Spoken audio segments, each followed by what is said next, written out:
It's no secret that Scarlet and Violet have some issues. Even Nintendo has apparently allowed some unsatisfied customers to receive refunds for their digital purchases, though they keep saying they haven't received any complaints about Scarlet and Violet, or at least that's what the representatives are scripted to tell you.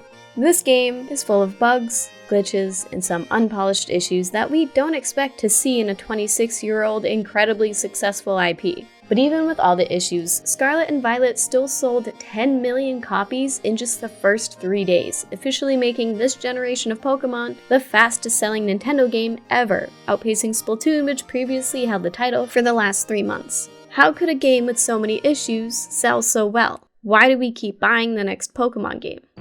I guess I really don't know why I keep buying the new Pokemon game. Maybe nostalgia, maybe you don't want to miss out on FOMO. Whatever the reason, it's clear we will always buy the next Pokemon game. It seems like Game Freak is just trying to... Wait, who actually develops this game? Is it Game Freak? Managed by the Pokemon Company, okay, which is founded by Nintendo, Game Freak, Creatures Inc. Creatures does the spin-off games, Game Freak does the mainline games Nintendo publishes. Okay. It seems like Game Freak is just trying to pump out games without polishing anything. I'm only a few hours into the game, but the mechanics feel clunky, glitchy, rushed. There are long loading times, crazy though hilarious bugs, and really rough controls. Pokemon games used to be practically flawless. What happened? Well, one difference is the more recent Pokemon games are no longer designed for handhelds. We're in the era of seeing Fat Pikachu in a full 1080p. This could be a major milestone that Game Freak has had to overcome since the Switch's development. Are the developers just not used to creating games that match non-handheld console quality? Something tells me no. Game Freak is a pretty big, well-known company that clearly has a lot of money to work with. They'd be able to hire pretty much anyone they need to. With that being said, there have been some reports that the game does run better in handheld. Maybe 1080p is just too much and they just deal with 720 a lot better. I don't know. There are assets and textures in the game that just feel like they shouldn't be the way they are.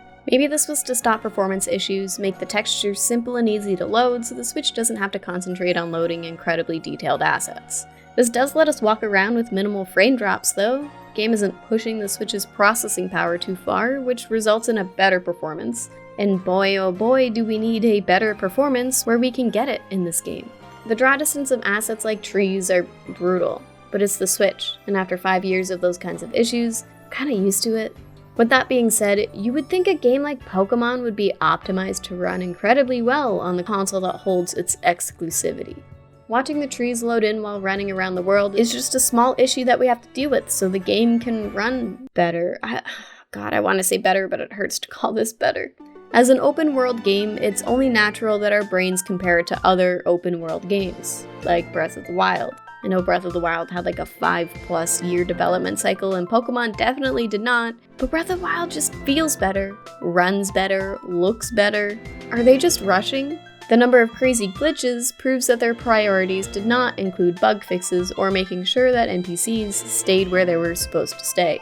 There are simple things that could have probably been fixed, like long loading times just to open a menu when you fake enter a building. Are these foods being randomized every time you open the doors? No? Then why does this take so long? And this comes from someone who played Animal Crossing Long Loading Times Horizons. Or the fact that you can't wear a hat with half of the hairstyles. Hi, why is this a thing? Why can't I just put on a hat with every kind of hair? Were they rushing that much that they didn't feel like making this possible? Or was this something that Game Freak decided was the way it was going to be originally? It just seems weird. Maybe they don't care about whether or not I can wear a hat with this curly hair. There's a lot wrong with the game, but at least it's nothing completely game-breaking. We aren't in Cyberpunk 2077 territory, which is nice, but shouldn't games strive to be as bug-free as possible? Should we be rewarding games that barely pass the unfinished mess stage? There's so many issues that it's hard to imagine testers getting through the game without witnessing any of them. The lazy stuff really gets me the most upset. Why can't I wear hats? Why can't I go into buildings? Part of the charm and immersion of past Pokemon games was finding a new city, talking to its residents, and finding that random item from that one guy in the back of his house. Again, why do we keep buying Pokemon games? I knew all about Scarlet and Violet's issues before buying. And yet, I still went to the eShop and purchased the game anyway. The first answer is always nostalgia. I grew up playing Pokemon. It's hard to not play a new game in the series you love so much.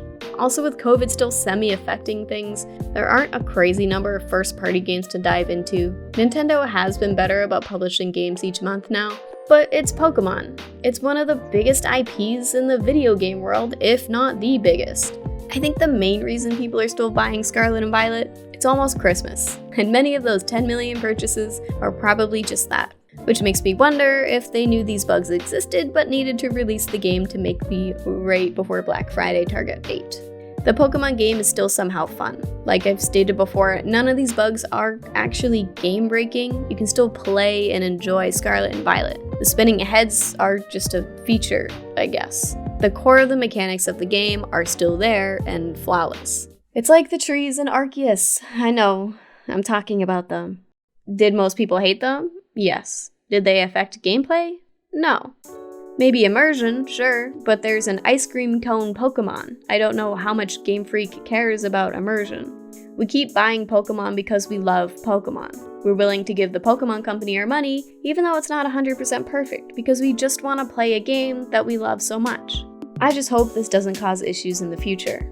Will Game Freak shove out imperfect games because they know they can get away with it?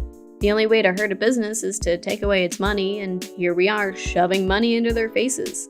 And a lot of it. They can get away with releasing an imperfect game, so why spend the money to fix these issues? Maybe the user reviews mean more to Game Freak than we think. Maybe they do care about all the articles and Twitter posts with crazy bugs.